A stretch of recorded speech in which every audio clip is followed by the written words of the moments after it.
नमस्कार और आप देख रहे हैं न्यूज़ बकेट में आपका स्वागत है। घोसी चुनाव का परिणाम आ चुका है और देश के सबसे बड़े पार्टी जिसका नाम है भारतीय जनता पार्टी को इतनी बुरी हार क्यों मिली और हम इसको जानने के लिए हम आ गए बनारस के 80 घाट पे और तमाम लोग हैं और इनसे भी हम जानने के मिजाज में हैं कि क्या ये बताइए कि घोसी चुनाव के बारे में क्या कुछ बताएंगे। देखिए किस तरीके से तमाम यहाँ पे लोग आते जाते रहते हैं।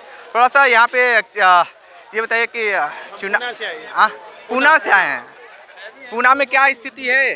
पुणे में मिक्स चल रहा है, सब मिक्स चल रहा है। भाजपा चल रहा है थोड़ा। वहाँ पे भी तो चुनाव है ना, बीजेपी चल रहा है सब उधर। बीजेपी चल रहा है। जीत जाएगी कि हार जाएगी?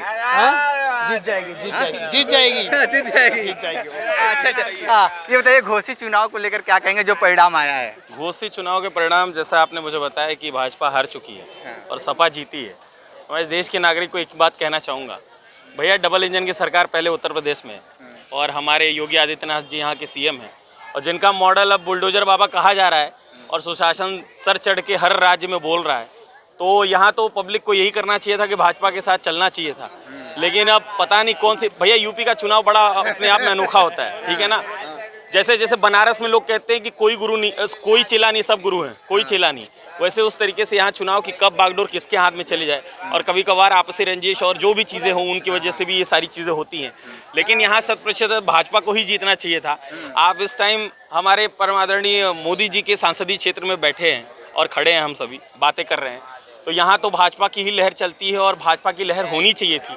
अब ये वोट है, किस करवट बैठ गई नहीं पता, तो अब उसके लिए कुछ ज़्यादा विशेष नहीं कहा जा सकता। लेकिन अब भाजपा को क्यों, सपा बेकार पार्टी है क्या? नहीं, बेकार कहाँ कहा। मैंने कहा कि डबल इंजन की सरकार चल रही है और विकास 2014 से आज 2023 है, दुगनी नहीं कम से कम 4 गुनी रफ्तार है।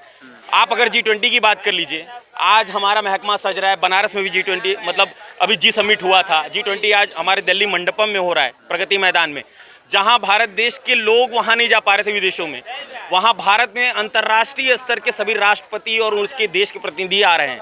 हाँ, करोड़ों रुपए खर्च किए जाए, एक भरोसा। आपको पता है अमेरिका का राष्ट्रपति कहीं जाता है तो उसकी सेना तैनात रहती है सिक्योरिटी पर्पज से, मतलब हाई अलर्ट पे रहती है। आप समझ रहे हैं, भारत में आया मीटिंग की और सबके बाद फिर वापस भी जा रहा है। सुरक्षा प्रणाली से देखिए तो भारत किस स्तर पर पहुंच रहा है, किसकी वजह से, समझ पा रहे हैं? ठीक है। हाँ, तो मेरा कहना है, आप क्या मानते हैं? सबसे बड़ी बात है विपक्ष वालों की बधाई की ईवीएम पे दोष नहीं दिए। अगर कहीं गलती हो जाती और योगी जी के पक्ष में परिणाम आ जाते तो सारा जो ठिकरा है शायद बेचारा ईवीएम झेलने को तैयार होता। लेकिन बधाई की ईवीएम सही सलामत है और ऐसा अगर 2024 में भी होता है तो ईवीएम सही सलामत है, लेकिन परिणाम विपरीत हो जाएगा तो फिर से ईवीएम बाबा अपना जिंदाबाद हैं, वो झेल लेंगे।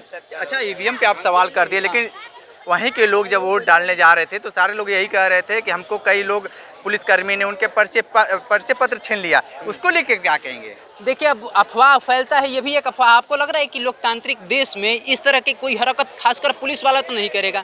पुलिस तो इतनी, देखिए आप जो बात बता रहे हैं, इस समय हर लोगों के पास फोन है। हाँ। हर चीज वायरल हो जा रहा है, तो बहुत सारे वीडियो आए वहाँ से घोसी से, देखने को मिला कि बहुत सारे पुलिसकर्मी वहाँ से वोटिंग देने नहीं दे रहे हैं समाजवादियों को। ऐसा देखिए हर बार कुछ ना कुछ वायरल होता है। आप हर चुनाव में देखिएगा ना तो कोई वोटर को उधर से 500-500 रुपया पकड़ा करके फिर उनमें दो भी वायरल होता है। आप देखे हैं ना, कोई पाउच ला के डाल देता है, कहता है उनमें दो, ये भी वायरल होता है। तो चीजें वायरल होते रहते हैं, कैसे वायरल होती है और कौन वायरल करता है, सबसे बड़ा प्रश्न नहीं होता है और इसका हकीकत सामने नहीं आता है भाई कभी भी। ये बताइए कितनी बड़ी पार्टी हार कैसे गई, सबसे बड़ा ये सवाल है। मोदी जी का चेहरा अब डाउन हो गया है क्या? मोदी के चेहरा होने, अब राज्य में एक जगह उपचुनाव हो रहे हैं उसमें हार गए, अब उसमें एक प्रधानमंत्री का चेहरा की क्या बात है?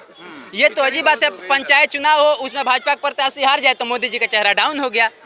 ये तो आप क्या मानते हैं, योगी का चेहरा डाउन हो गया घोसी में? बिल्कुल नहीं। हाँ, योगी जी का चेहरा कभी डाउन हो नहीं सकता क्योंकि एक शेर है, वो हमेशा शेर तो इस बार गिदड़ बन गया है घोसी चुनाव में। नहीं, ये बात नहीं। देखिए होता है, कभी ताशा इधर होता है कभी इधर, ठीक है, कहीं ऊंचा हो कहीं भी नीचा होता है। ठीक है, और भी ये बताइए जिस तरीके से ये घोसी चुनाव का परिणाम आया उसको लेकर क्या कहेंगे?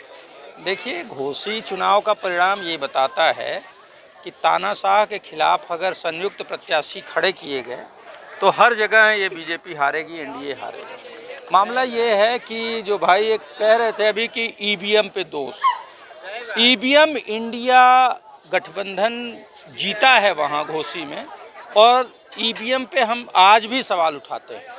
उनकी हिम्मत नहीं है, उनके जिनके वो समर्थक हैं, शिखर पुरुष आडवाणी सवाल उठाते थे 2009 में।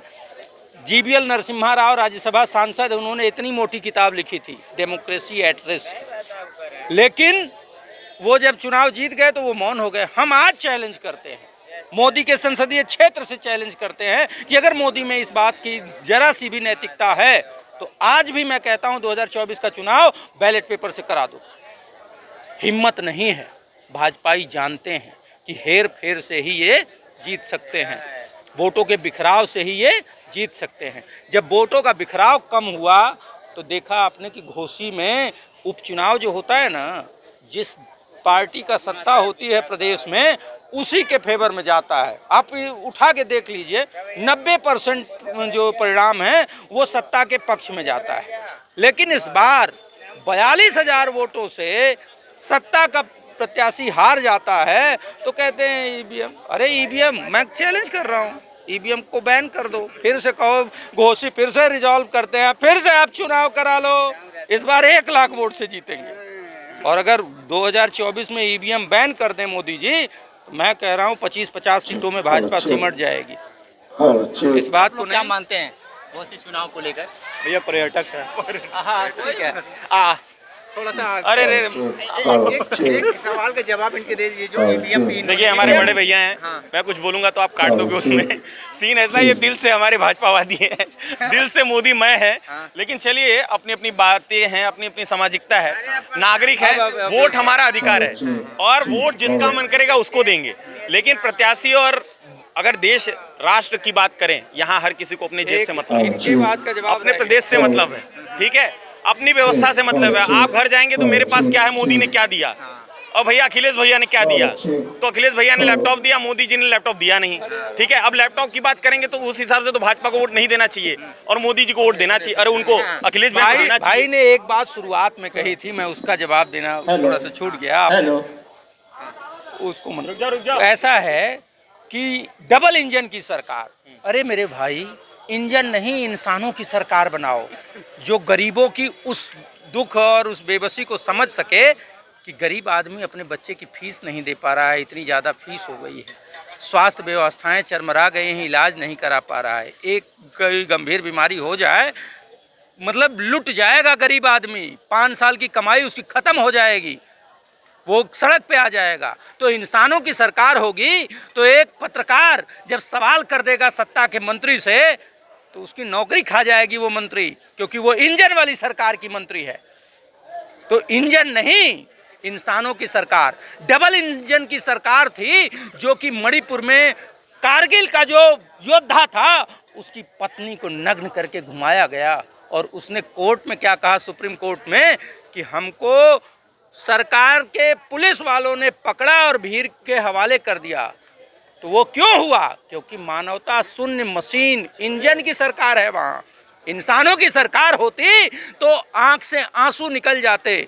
मोदी जी 6 महीने 8 महीने साल भर में एक बार कहीं जाते हैं तो डुबका चुआ देते हैं, रोने लगते हैं, वो ढोंग करते हैं, घड़ियालू आंसू बहाते हैं। लेकिन मणिपुर में बहनों के साथ जो जघन्य अपराध हुआ और इनके डबल इंजन के एक मुख्यमंत्री ने कहा कि ये एक मामला नहीं है जिस पे मैं जवाब दूं, ऐसे हजारों मामले हुए हैं। मतलब जो निकला है वो तो सिर्फ बानगी है, ऐसे हजारों जघन्य अपराध हुए हैं। तो इंजन की सरकार बनाओगे तो ऐसे ही दरिंदगी होगी। इंसानों की सरकार बनाओ जो कि गरीबों के दुख दर्द को समझ सके। ठीक है, थोड़ा सा बता दीजिए इनके डबल इंजन की जो बातें आप बता रहे थे। इंसानों की बात हो रही, भैया ने बात की स्वास्थ्य समीक्षाओं की।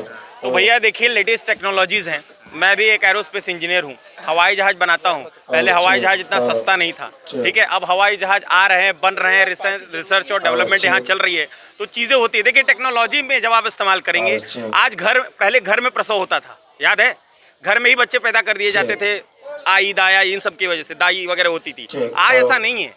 आज हमें एडवांस, हर कोई चाहता कि भैया अच्छे से अच्छे हॉस्पिटल में, ठीक है।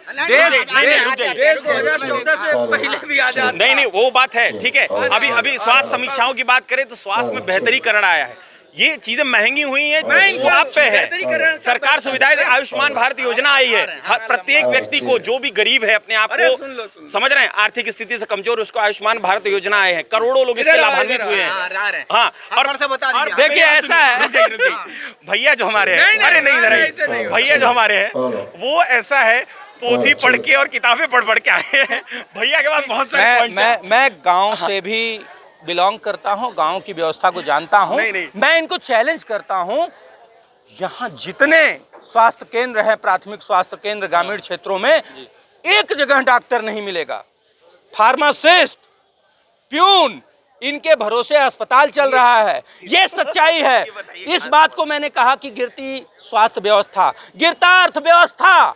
डबल इंजन की सरकार में अर्थव्यवस्था इस तरीके से चरमरा गई कि बांग्लादेश का प्रति व्यक्ति आय भारत से ज्यादा हो जाता है। अफगानिस्तान, जिसको हमने पिछले 15-20 साल से मदद की है, वहां निर्माण के लिए नवनिर्माण किया है, संसद बनाया है, उस अफगानिस्तान की करेंसी भारत से ज्यादा मजबूत हो जाती है, हमारी करेंसी गिर रही है। प्रधानमंत्री नरेंद्र मोदी जी कह रहे एक अफगानिस्तान के उसमें भारत का जो रुपया है कमजोर हुआ, पढ़ो।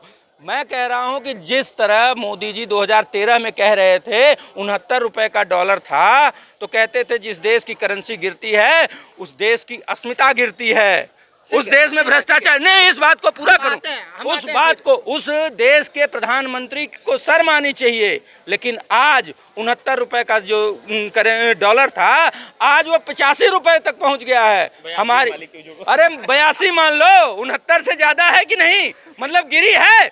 मतलब ये आप मानते हैं कि भ्रष्टाचारी प्रधानमंत्री है जो मोदी जी कह रहे हैं, उसी बात को कह रहा हूँ। तो देखिए, तमाम लोग घोषी चुनाव और तमाम मुद्दे पे बातें कहे हैं और ग्राउंड जीरो से रिपोर्ट कर रहे थे। तो हमारे साथ बने रहिए न्यूज़ बकेट के साथ, हमें दीजिए इजाजत, नमस्कार। पेश है न्यूज बकेट हिंदी मासिक पत्रिका। पढ़ें इस महीने की पूरी खबर विस्तार से हमारे न्यूज बकेट की मैगजीन में। हमारी ई मैगजीन को मुफ्त में पढ़ने के लिए अभी लॉगिन करें www.newsbucket.in पर। इसके अलावा रोज की ताज़ा खबरों के लिए हमारे YouTube चैनल को तुरंत सब्सक्राइब करें।